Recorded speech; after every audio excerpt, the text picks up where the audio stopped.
Have you ever walked into a room and felt the weight of noise pressing against you, voices, competing egos clashing, each person desperate to be noticed?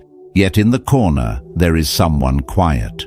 They don't fight for space, they don't rush to speak, but somehow their presence bends the room. People glance their way without knowing why. That quiet force unsettles because silence, when paired with discipline, is louder than any voice. I've seen it, and perhaps you have too, the one who keeps their calm while others unravel, the one who chooses clarity over chaos and dignity over reaction. The Stoics knew this power well. Marcus Aurelius wrote that you always own the option of having no opinion, and in that choice lies freedom. In silence, you're untouchable. You see without being seen. You move without being followed. And you outlast without ever needing to fight. This isn't about hiding from the world. It's about walking through it with such composure that noise cannot touch you. True strength isn't in domination, it's in restraint, in the ability to master yourself so completely that no one can shake your peace. So stay with me, because in the next few moments I want to show you how silence properly held can become your sharpest weapon and your deepest shield. As we step into the first chapter, imagine entering a room alive with noise. People rush to prove themselves, words flying like arrows, voices stacking on top of one another. Yet in the corner, one figure remains still. He watches, he listens. He does not compete for space, and strangely, all that noise bends toward him. The silence draws more weight than the loudest boast. Here's the paradox: the world believes power is volume, but the Stoic knows power is vision. Marcus Aurelius once wrote, "The nearer a man comes to a calm mind, the closer he is to strength." Observation sharpens that calm.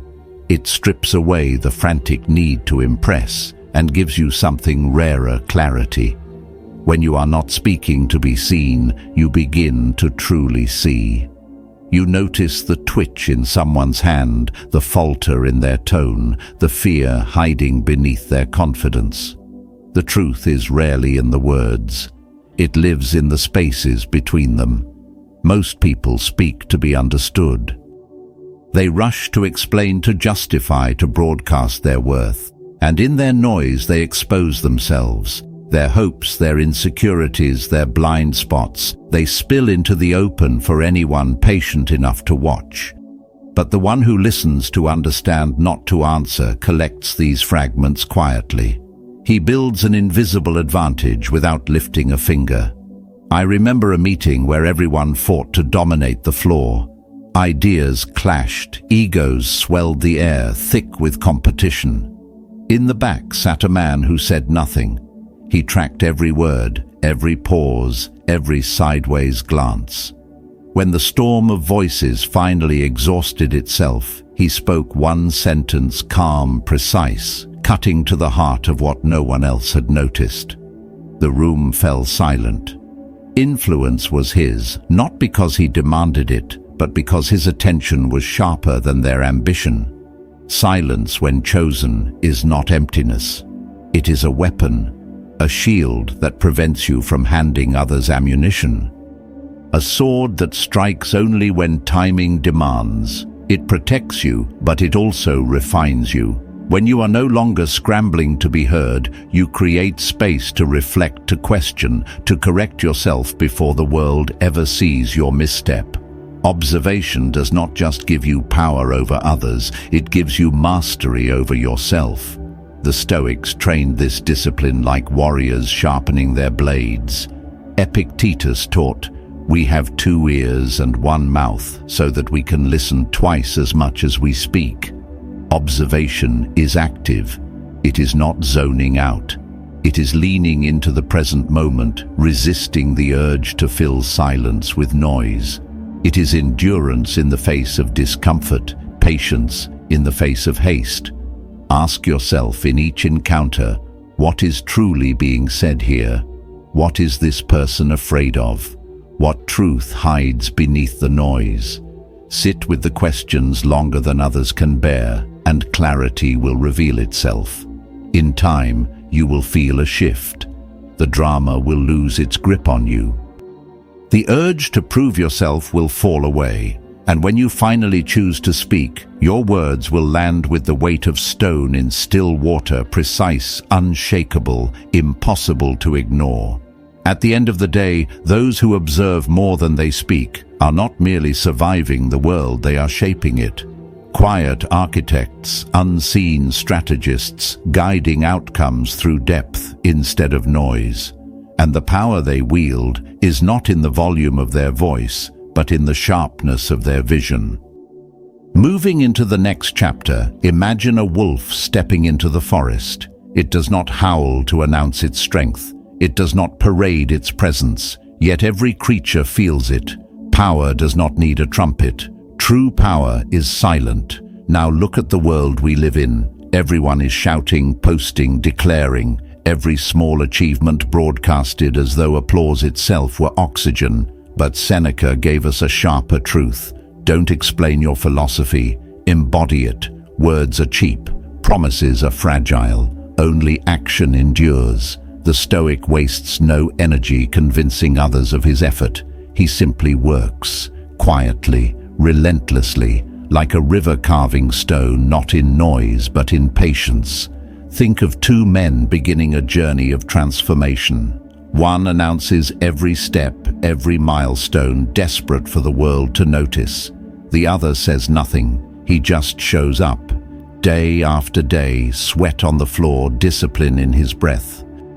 Months later, who holds respect? Not the one who begged for it, but the one whose results spoke for him. The evidence became his voice. This is not about hiding. It is about building something so undeniable that no introduction is needed. Set your goals quietly. Pursue them fiercely. Sharpen your craft when no one is watching, not for recognition, but because mastery itself is the reward.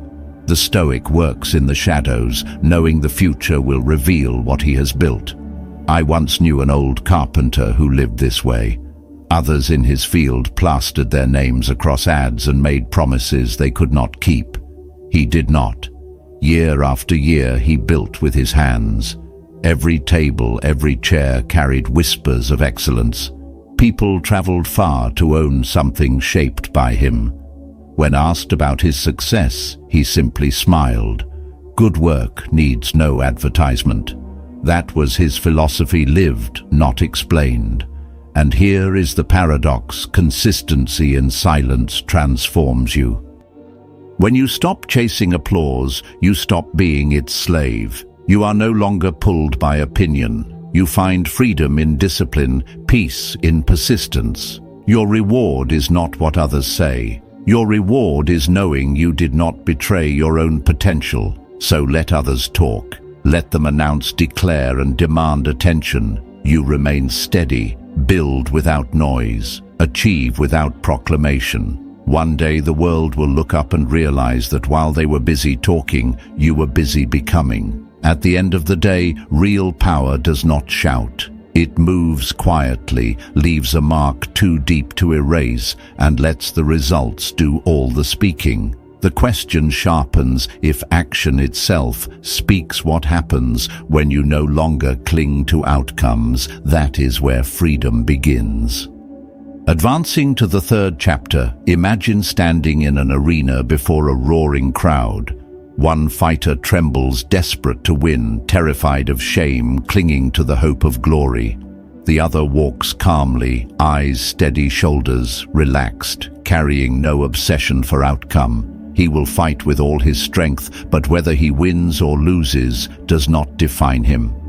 Tell me who holds the greater power. It is always the one who is free from need. In life, most are chained to outcomes. They chase praise. They cling to recognition. They collapse when disapproval comes. Like leaves in a storm, they are tossed by every gust of opinion. Insult them, they rush to defend. Praise them, they crave more. Challenge them, they burn to prove. This desperation makes them predictable and easy to control.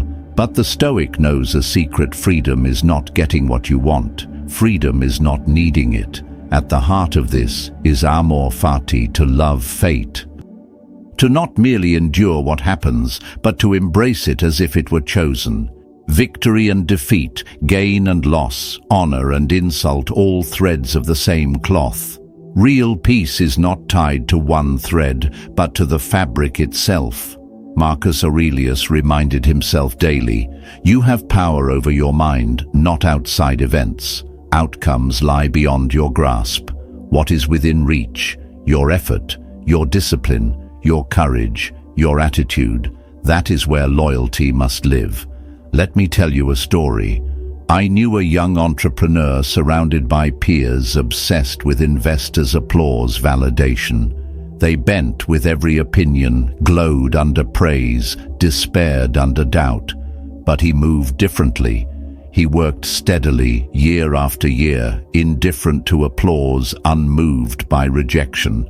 Some years he failed, some years he succeeded. Yet his state of mind remained the same, calm, focused, anchored. Investors respected him, customers trusted him, competitors feared him. Not because he manipulated, but because he didn't need what they needed. His detachment made him dangerous in the best possible way. Detachment is not apathy. It is not giving up. It is giving your full effort while releasing your grip on the result. It is caring about virtue, discipline, courage, kindness, while refusing to be enslaved by applause or trophies. With this mindset, every hardship becomes training. Every insult becomes practice in patience. Every failure becomes a sharpening of the soul. Epictetus taught, some things are up to us, some are not. Your actions, yours. Your intentions, yours. The reactions of others, not yours. The outcome of your effort, not yours. Each night you ask, did I live by my values today? If yes, then I have won regardless of what fortune delivered. When insulted, do not retaliate. Your indifference confuses the petty and honors the wise. When challenged, defend your principles, not your ego. When praised, accept with humility, but never let it feed your identity. You are not your victories. You are not your failures. You are your effort. You are your character. At the end of the day, the one who expects nothing, fears nothing, and needs nothing cannot be broken. He cannot be manipulated. He cannot be outsmarted, for he has already won where it matters most, within himself. And from here the path leads to the deepest foundation of all, building a character so unshakable that no storm, no betrayal, no loss can move it. That is where we turn next.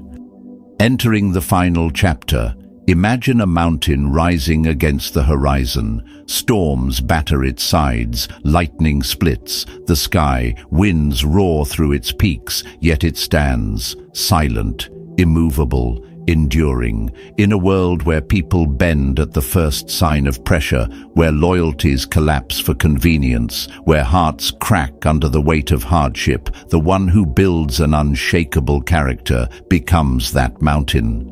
Here's where many stumble. They think outsmarting the world is about clever tactics, about tricks, about appearing untouchable. But the Stoic knows better. To truly outsmart others without stress, you must master yourself so deeply that your very existence becomes resistance. You become a calm refusal to be broken. And that kind of mastery is not forged in applause or spotlight. It is built in solitude. In the quiet hours no one celebrates. In the daily disciplines no one notices. Crisis, loss, betrayal. This is where your real self is revealed. The Stoics never promised ease, they promised truth. Marcus Aurelius reminded himself, you must build up your life action by action and be content if each one achieves its goal.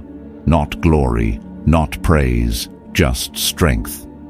When the lights go out and the world turns its back, you discover whether you built yourself on sand or on stone. If you did the work, you will not scramble for strength. you will already carry it within you. Building such character doesn't happen by accident. It takes practice, deliberate and daily. It means choosing the habits that sharpen your soul, reading wisdom instead of gossip, journaling instead of numbing distraction, reflecting on your actions without excuses, and sitting in silence long enough to hear your own soul. It means embracing solitude not as exile, but as a training ground for independence. It means holding yourself to a higher standard than the world requires, not to win a prize, but to refuse to live in mediocrity. The world asks so little. Show up, follow the crowd, seek pleasure, avoid discomfort. But the Stoic asks something more. Discipline your mind, cultivate wisdom, practice courage, live with justice, endure hardship with grace. Seneca wrote, "A gem cannot be polished without friction, nor a man perfected without trials." To the Stoic, the aim is not praise, but self-respect. To be worthy of your own gaze when no one else is watching. And here's the paradox. When you live this way, silently, consistently, persistently, people notice. They may not understand it. Some will admire you, some will resent you, but all will feel it. They will whisper, "How is he calm when everything is falling apart? How does she move forward when others collapse? How do they endure without bitterness?" And you won't need to explain. You won't need to justify. Your presence becomes the answer. True character never needs to shout. It reveals itself through the life you live. Think of the seasoned sailor in the storm. Others panic. He adjusts the sails. He cannot control the wind or the waves, but he controls the rudder, the ropes, his own mind. His survival does not depend on silencing the storm, but on mastering himself within it. That is Stoic character in motion. Life will never calm itself for you. You must be the calm inside life. I once knew a man who embodied this without ever giving speeches about it. He lost his business, was betrayed by friends, and fought a serious illness. Yet he never allowed despair to root in him. Each morning he rose early, he read philosophy, he wrote his intentions, he treated others with dignity, even those who had wronged him. When asked about his hardships, he would smile and say, "Life trains those it loves." No dramatics, no self-pity, just steady strength. Over time, even those who mocked him began to admire him, not because he sought it, but because character eventually demands respect without asking. If you want to outsmart the world, silently build that kind of character, not for applause, not for recognition, but because it is the only foundation that will not crack when life tests you, and life will test you. This journey is not glamorous. It is often lonely. It asks you to walk away from noise, from cheap validation, from easy shortcuts. It asks you to become your own harshest critic and your own most loyal ally. To work in the dark, trusting that one day the light will reveal what you built. Every time you read when you could have wasted hours. Every time you reflected when others distracted themselves. Every act of integrity when no one was looking. Every choice to respond with patience instead of rage, perseverance instead of surrender. Each of these moments laid another stone in the fortress of your character. And then one day, without forcing anything, you realize your discipline has become visible. Your peace radiates. Your resilience shows in your walk, in your voice, in the way you carry yourself through storms. You no longer chase illusions. You no longer beg for strength. You have become strength. You outlast the frantic, the boastful, the shallow, because while they chased shadows, you built something real. At the end of the day, the strongest move in a chaotic world is to become unshakable, a mountain. No insult, no praise, no loss, no victory can move. Once you have built that, silence itself becomes your loudest weapon. But reflection alone is not enough. Strength must spill into daily life, into the way you meet conflict, the way you hold yourself, when tested, the way you choose when to speak and when to stay silent. This is where philosophy turns into strategy, where inner mastery begins to shape the outer world. And it starts with something deceptively simple, yet devastatingly effective: the power of a pause. Imagine a heated room, an insult hanging in the air, every eye waiting for your reply. One breath, one heartbeat of silence, and the balance of power shifts. The silence unsettles more than any sharp reply ever could. Now picture your own life. How many times have you spoken too soon, a careless word in anger, a promise made under pressure, a defense shouted in the heat of humiliation, and afterward you wished for just 3 seconds back, 3 seconds to breathe, to think, to choose? Marcus Aurelius warned himself daily: if you are distressed by anything external, the pain is not due to the thing itself, but to your estimate of it. The pause is where that estimate is corrected. The pause is where freedom is found. I remember a young man in a meeting cornered by an aggressive colleague. The crowd expected him to lash out, to defend his ideas loudly. He didn't. He sat back, breathed, and let the silence grow uncomfortable. And when he finally spoke, it was not from panic. It was from clarity, a short, measured answer that exposed the weakness of the attack. The room shifted instantly. The aggressor lost ground without a battle. That is the weapon of the pause. Silence, when deliberate, is not weakness. It is pressure. It is space. It forces the other side to face themselves. Most people cannot bear it. They rush to fill the gap, revealing more than they intended. They speak without thinking, exposing fear or insecurity. And all the while, the one who holds the pause sits calm, collecting information, deciding when and if to act. Think of Epictetus, who taught we have 2 ears and 1 mouth, so that we can listen twice as much as we speak. But it is not only about listening to others. It is about listening to yourself before you answer. That moment of delay allows your reason to catch up with your emotion. Anger cools, fear settles, clarity returns. And when you finally move, it is with precision, not regret. Let me give you a story closer to the heart. A friend of mine once faced betrayal.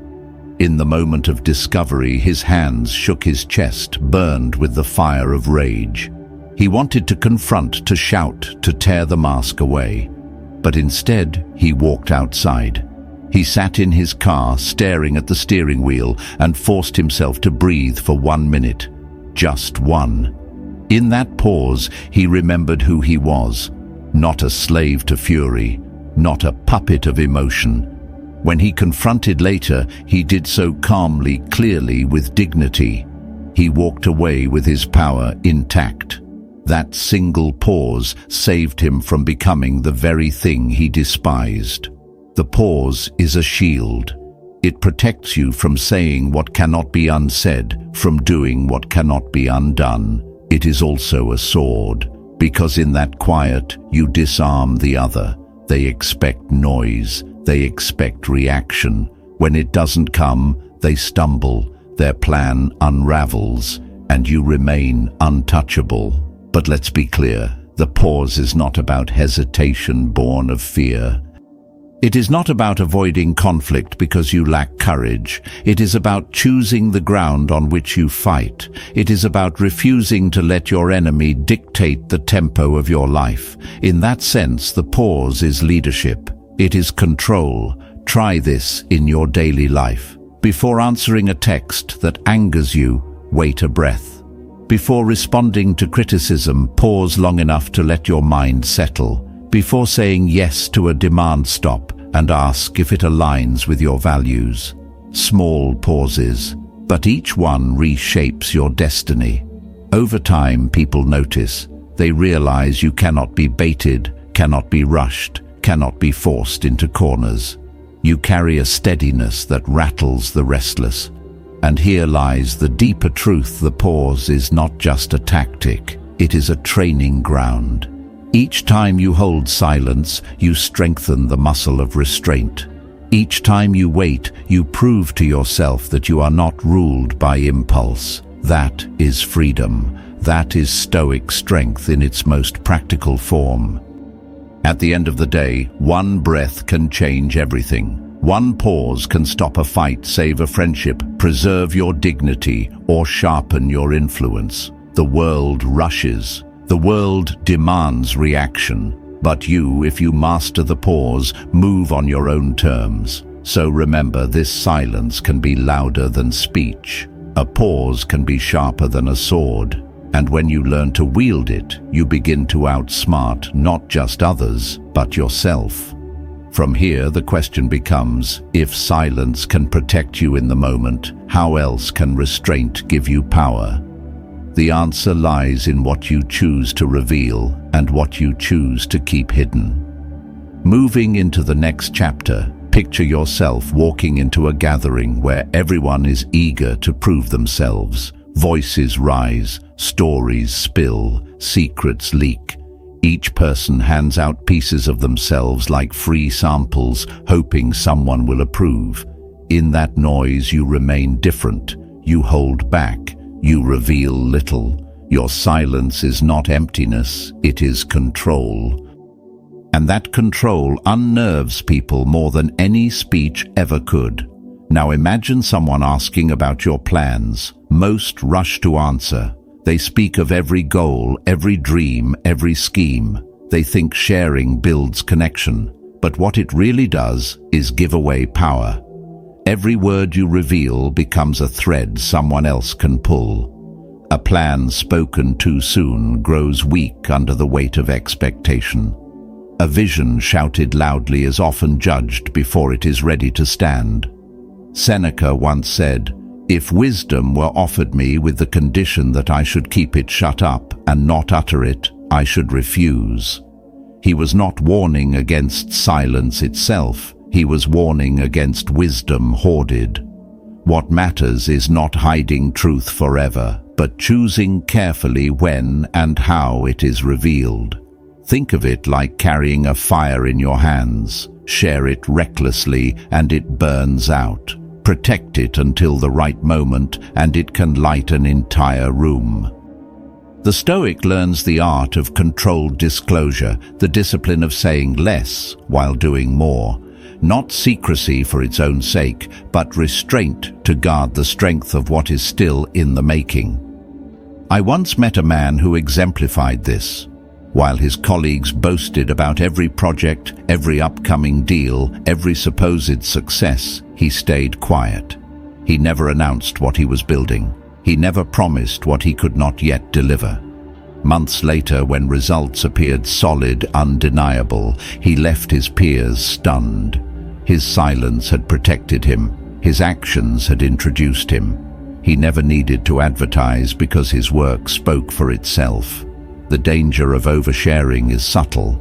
Every detail you give away arms others with knowledge they can use against you. Speak of your fears, and they will test them. Speak of your plans, and they may sabotage them, or worse, outpace you. Speak of your struggles too freely, and you invite pity instead of respect. Controlled disclosure is not about distrust. It is about discipline. It is about deciding what belongs to the world and what must remain yours until the time is right. Epictetus taught first, say to yourself what you would be, and then do what you have to do. Notice the order. Define yourself inwardly. Live it through action. Let the world see only once the work is already formed. Too often we reverse this: speaking before acting, promising before building, leaking before securing. And in doing so, we give away the only leverage we have: surprise. Consider a simple example. Two students prepare for an exam. One tells everyone how many hours he studied, how confident he feels, how certain he is of victory. The other says nothing. He simply studies. When results arrive, only one has risked his pride. Only one is free from the weight of his own words. That freedom is not small. It shapes how others see you. It shapes how you see yourself. Controlled disclosure also applies in relationships. Many feel the urge to explain themselves endlessly, to justify every choice, to confess every thought, to hand over their soul in search of acceptance. But the more you give, the less mystery remains. The less mystery remains, the less power you hold. Attraction fades, respect dissolves. Silence, when wisely used, keeps your depth intact. It leaves room for others to wonder, to lean in, to respect what they cannot fully grasp. Let me share a moment from my own journey. Years ago, I was asked about a project I was quietly working on. The pressure to speak was strong. I wanted recognition. I wanted others to know how hard I was working. But something inside urged me to hold back. I smiled, I nodded, I said little. Weeks later, when the project finally emerged, it stood complete. And because no one expected it, the impact was doubled. That day taught me a truth I never forgot. Sometimes silence is not absence, it is preparation. There is a line between openness and waste. Share when it builds trust. Share when it strengthens a bond. Share when the truth has matured into proof. But never scatter your inner world for cheap applause. Never reveal your heart to those who have not earned it. Never announce your battles before you are ready to fight them. A general who reveals his strategy loses the war before the first arrow flies. The Stoic path is not paranoia, it is prudence. It is understanding that what is private has power, that what is unspoken carries weight. Marcus Aurelius urged himself, "The happiness of your life depends upon the quality of your thoughts. Protect those thoughts. Guard them until they are strong enough to walk in the world without crumbling. You do not owe anyone a full explanation of your soul. You do not need to broadcast your every step to feel alive. Your silence is not emptiness, it is fullness under control. It is depth held back until the moment it must rise." Those who scatter themselves thin through words will always seem weaker than those who move quietly, reveal sparingly, and act decisively. So let others talk. Let them expose their plans. Let them burn their energy in announcements. You remain steady. You reveal only what is necessary, only what is earned, only what is ready. In time, your results will do the speaking, and when they do, they will carry more force than any premature declaration ever could. At the end of the day, your strength lies not just in what you say, but in what you withhold. Speak less, act more. Guard your fire until it can light the night. For when you master the art of controlled disclosure, you carry an aura that no noise can touch. From here, the journey deepens. If speaking less protects your power, then listening more can multiply it. The next step is not about silence alone, but about using silence to uncover what others try to hide. At this stage, picture yourself sitting across from someone who speaks with confidence, their words polished like armor, their smile rehearsed, their story carefully arranged. On the surface, everything looks solid, but underneath, currents move. A hesitation in their tone, a glance that lingers too long, a detail repeated one too many times. While most people listen only to the words, you begin to hear what is not being said. You notice the silence between sentences. You feel the tremor beneath the mask. And that is where truth hides. Now imagine a negotiation. Two sides at a table, each trying to gain the upper hand. One man listens only for facts, scribbling down every word. The other listens for motives. He asks, "What would make this fail for you?" He asks, "What would make this a win?" He dares to ask, "What has not been said yet?" And suddenly, the mask slips. Fears surface, pressures leak out. The second man leaves the room with more than information, he leaves with insight.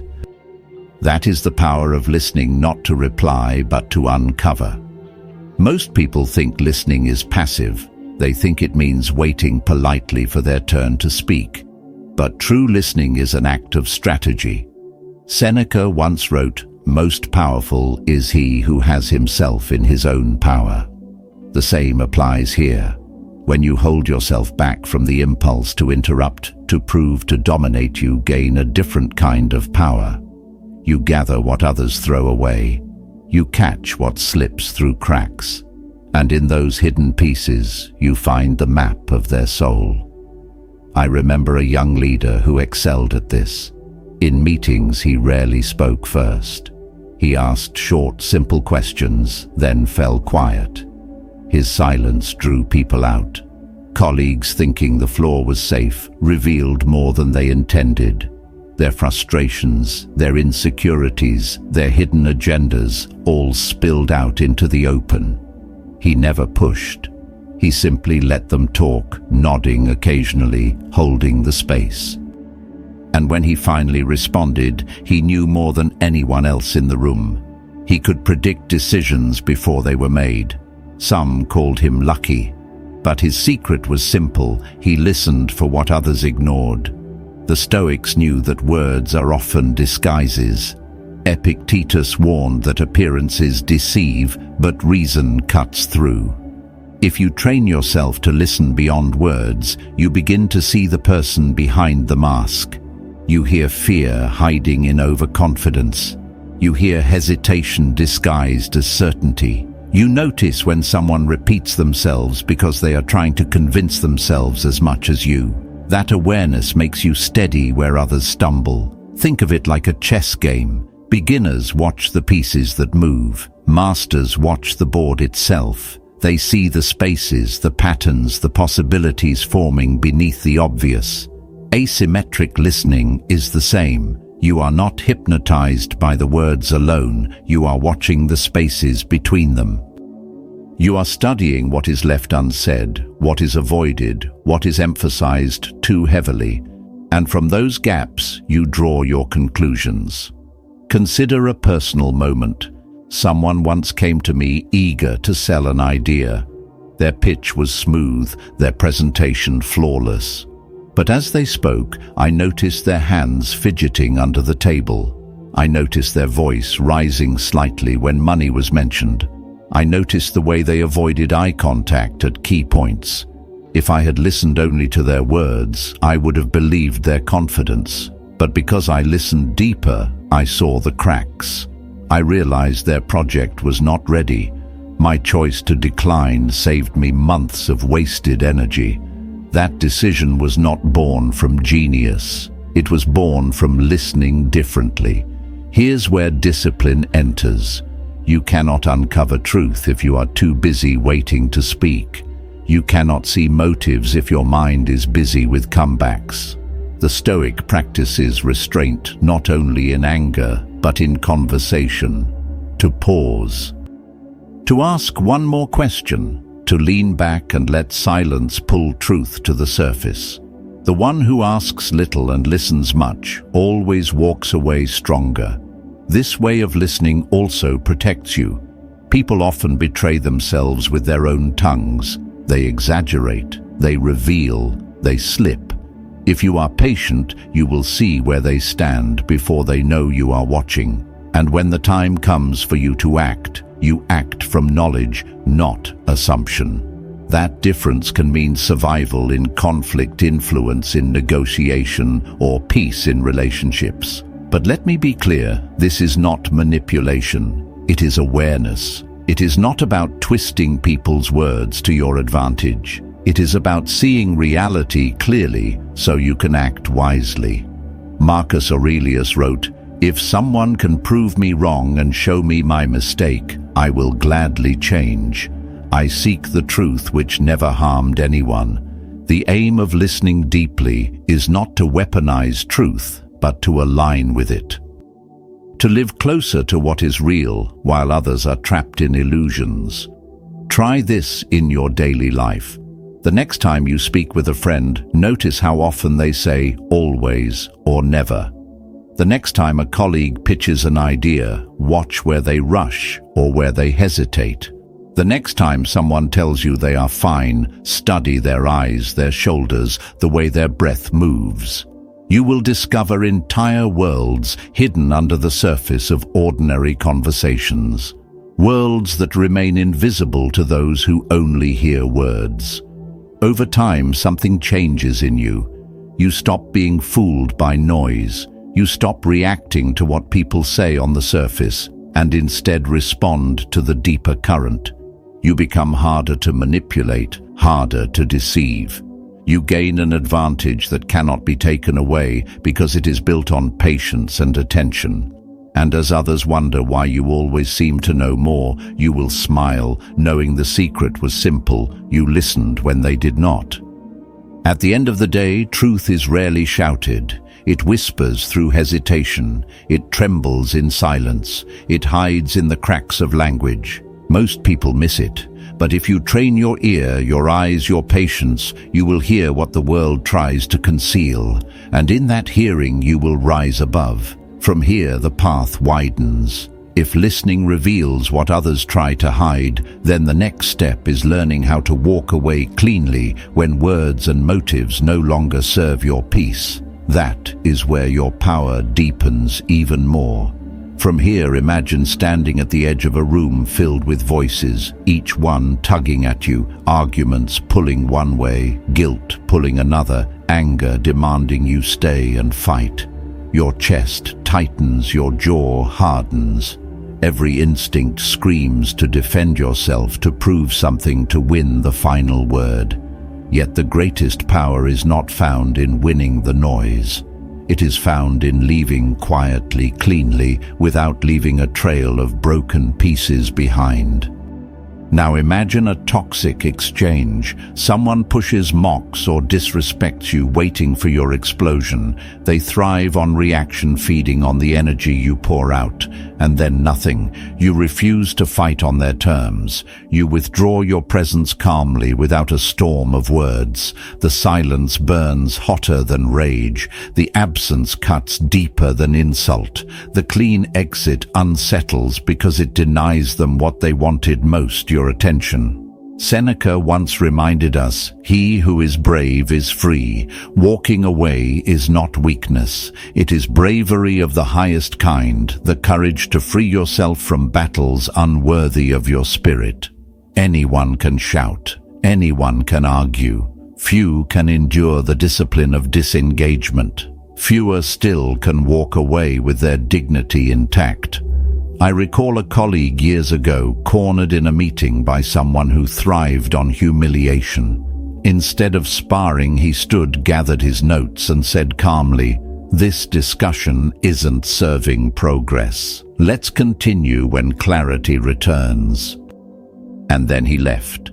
No slam of the door, no raised voice, just presence withdrawn.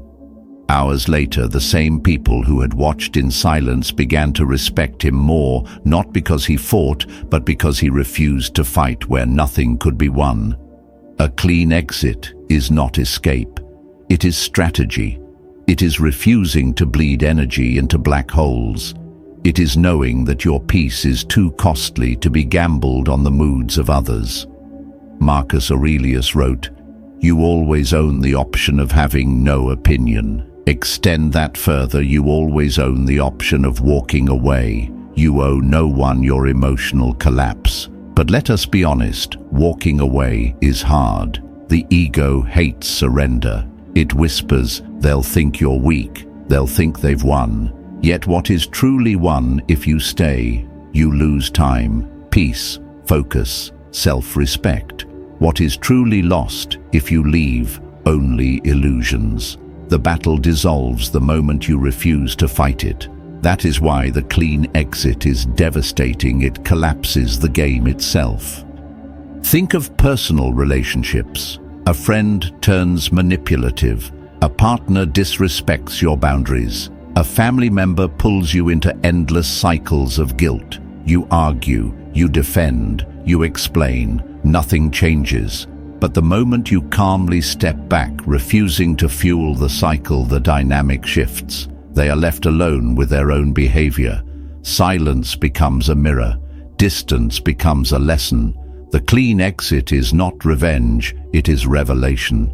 The Stoic does not leave in bitterness. He leaves in clarity. No dramatics, no venom. He steps away because his energy belongs elsewhere, on building, on growing, on choosing what is within his control. Epictetus taught, "If you wish to improve, be content to be thought foolish and stupid." Sometimes people will call your silence weakness. Let them. Their opinion is not your burden to carry. In practice, a clean exit is simple. You do not owe an essay. You do not owe a scene. One calm statement is enough. This is not healthy for me, so I will step back. Or even simpler, no words, only absence. The absence itself will speak louder than anything you could say. Let me share a more personal image. A close friend of mine endured years of ridicule at work. He fought back with words, complaints, endless tension. The cycle drained him. One day, he walked out, not quitting the job, but quitting the game. He stopped responding to the bait. He stopped defending himself against jabs. He stopped feeding the fire. Within weeks, the ridicule dried up. The fuel was gone. His silence redefined him in the eyes of others. He no longer looked like a victim. He looked like someone untouchable. Here's the paradox. People will often chase you harder when you leave cleanly. They sense the control they lost. They may call you cold. They may try to provoke you back. Resist. Do not reopen the door you closed. The clean exit only works if it stays clean. At the end of the day, leaving with calm dignity is not running away, it is running forward. It is carrying your energy into spaces where it multiplies, not drains. It is teaching others without speeches that your boundaries are not negotiable. It is building a reputation of someone who cannot be controlled by chaos. So when the noise rises, remember this: the sharpest victory is often silence, and the greatest strike is absence. Withdraw without residue, leave without scars. And in that leaving, you prove something more powerful than any argument that your life belongs to you. But every shield once tested gives way to a new question: what grows in the space you've protected? When conflict no longer drains you, when the urge to defend no longer rules you, something begins to rise. Influence without strain, authority that doesn't need display, presence that shapes the air before you speak. This is the reward of restraint, the quiet power that others feel long before they understand it. As we step into this chapter, picture a man entering a crowded hall. People argue, voices rise, tension fills the air. Yet he walks through calm, unhurried, his presence bending the atmosphere without a word. Heads turn, not because he demanded attention, but because he carried something rarer: authority without strain. Influence born not of performance, but of steadiness. Now imagine your own life. How often do people fight to be heard, only to exhaust themselves chasing recognition? How often do they push, explain, defend, only to feel smaller at the end? The paradox is this: the harder you chase influence, the further it runs. But when you master yourself, others begin to align with you. Seneca captured it when he said, "He who is brave is free." That freedom, that calm, commands more respect than any loud demand ever could. I once knew a woman who embodied this.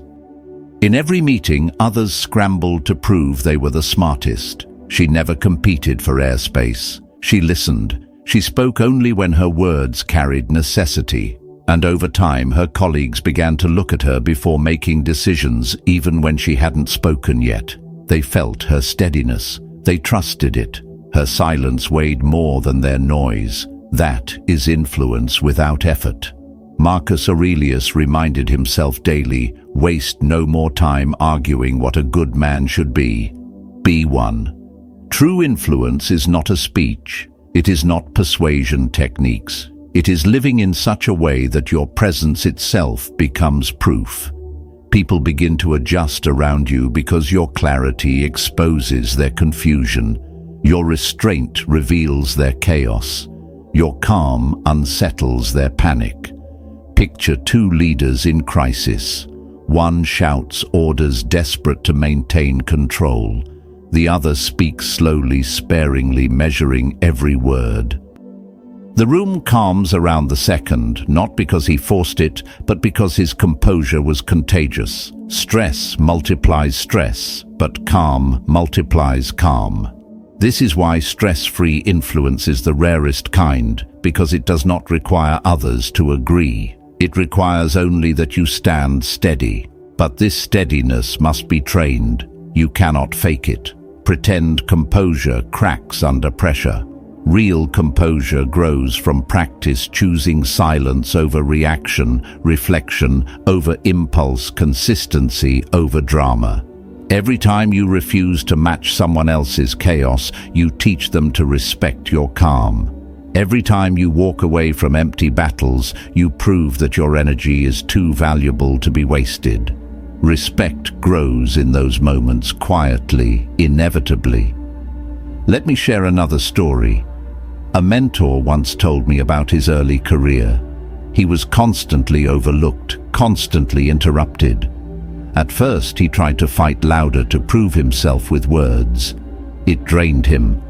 Then he stopped. He focused on results, spoke less, and backed every word with work already done. Slowly, people stopped talking over him. They began to wait for him. Not because he demanded respect, but because he had earned it silently. His influence no longer depended on noise, it depended on proof. Here's the truth. Stress-free influence is not about impressing everyone. It is about freeing yourself from the need to impress. It is about standing so firm in who you are that others feel it before you open your mouth. They defer not to your status, but to your steadiness. They sense that you cannot be provoked into foolishness, nor seduced into vanity, and that unnerves them. Epictetus taught, "No man is free who is not master of himself." Influence without stress is freedom in action. You are no longer a puppet pulled by insults, praise, or expectation. You act from principle, not pressure. And because of that, your choices ripple outward with authority. Others may not like you, but they cannot ignore you. Try this in your own encounters. In the next heated conversation, lower your voice instead of raising it. In the next negotiation, listen longer than you speak. In the next challenge, resist the urge to prove, let your work stand. Watch how people shift around you. They lean in. They hesitate before crossing you. They begin to measure their words more carefully. That is respect born not of fear, but of recognition. Over time, this influence changes the air around you. You stop fighting to be heard. You stop wasting energy on convincing. You embody calm, and calm becomes your authority. Others may try to provoke, but you remain unmoved. Others may seek your approval, but you give it sparingly. They know you are not desperate for their favor, and that ironically makes your favor worth more. At the end of the day, influence rooted in peace outlasts influence rooted in fear. Fear fades when the threat is gone. Peace endures because it cannot be taken. When your authority comes from composure, you carry it everywhere, into boardrooms, into homes, into the quiet places of your life. No crown, no title, no applause required. And so the lesson stands: if you wish to command without stress, stop chasing power. Build peace within, and power will find you. For the man who does not demand respect often commands it most. From here, the circle turns again. Once calm has made you influential, the question becomes, how do you protect that reputation so that storms no longer weaken it, but make it stronger? That is the next step.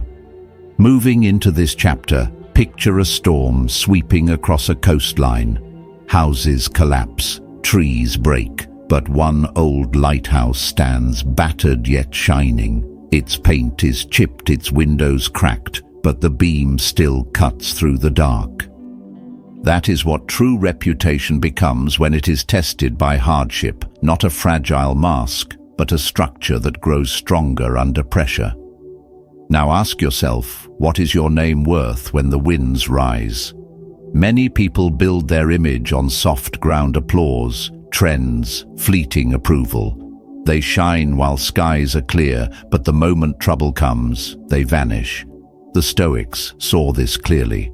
Marcus Aurelius reminded himself, what stands in the way becomes the way. Pressure does not only test reputation, it refines it. When storms hit your composure, your constancy, your integrity become the beam that others look to. I once knew a man whose career fell apart overnight. His business crumbled, headlines mocked him, friends disappeared. Everyone expected him to break. But instead of hiding, he faced the collapse calmly. He acknowledged mistakes without dramatics, adjusted, and rebuilt piece by piece. Within 2 years, he had not only restored his standing, but strengthened it. People spoke of him differently, not as someone who never fell, but as someone who refused to stay down. His name carried more weight after failure than it ever did in success. That is the essence of an anti-fragile reputation. Think of steel forged in fire. Each strike of the hammer shapes it. Each round in the furnace makes it stronger. So it is with character under pressure. If your reputation rests only on ease, it will collapse. If it rests on how you endure it, becomes unbreakable. Seneca wrote, "Fire tests, gold adversity tests, brave men." It is not the absence of trials that earns respect, it is how you carry yourself through them. Reputation built this way becomes paradoxical. Attacks do not weaken it, they amplify it. Criticism does not destroy it, it reveals your calm under fire. Where others panic, you hold steady. Where others retaliate, you remain composed. And over time, people learn, your name is not tied to fortune, but to resilience. Imagine two leaders. One praised in good times, adored for his charm. But when crisis struck, he lashed out, blamed others, vanished when responsibility was needed. His reputation collapsed like glass. The other faced the same storm. He admitted uncertainty, but he stayed steady. He protected those he led, even when it cost him. His reputation grew because adversity carved his strength into the memory of others. Both were tested, only one endured. The Stoic way is not about avoiding criticism or pretending to be invulnerable. It is about anchoring yourself so deeply in virtue that the noise cannot uproot you. Epictetus taught, if you wish to be improved, be content to be thought foolish and stupid. Sometimes people will misjudge you, let them. Sometimes they will mock you, accept it. If your foundation is steady, time will prove the truth. And when time proves you, the respect gained is far greater than any cheap praise you might have chased. I remember a friend who faced a brutal smear campaign. Lies spread whispers, grew doors closed. He was tempted to fight every rumor, to correct every false word. But he chose silence. He focused on his work, his consistency, his integrity. Months later, the storm passed. The truth surfaced. Those who once doubted now respected him more, not because he defended himself loudly, but because he let his steadiness outlast the noise. His reputation hardened through fire. Here's the paradox. Fragility comes from needing to be liked. Anti-fragility comes from not needing it at all. When your sense of worth no longer depends on the shifting winds of opinion, you stop breaking every time the winds blow. You begin to bend, to endure, to rise stronger. And people notice. They may not always say it, but they feel it. They sense that your presence is steady ground in a world that constantly shakes. At the end of the day, reputation is not built in applause, it is built in storms. It is not what people say when you succeed. It is what they whisper when you endure. To cultivate such a name is not about crafting an image. It is about living in such a way that even your enemies cannot deny your strength. So remember, these storms are not always setbacks. They are stages. Each one gives you the chance to prove not to others but to yourself that your foundation is firm. And in proving it, your reputation ceases to be fragile. It becomes anti-fragile, tested, strengthened, unmoved. From here, the question grows larger. If your name can endure storms, then who do you allow close enough to walk with you in that resilience? That is where we now turn. Here's where the journey narrows into something intimate. Picture yourself at a long table surrounded by many faces, some smiling, some watching, some silent. At first glance, all appear as friends. But when storms come, not all remain. Some vanish, some turn against you. Only a few hold their ground. And it is in those moments you discover the circle that truly matters. Now imagine walking through life carrying heavy burdens.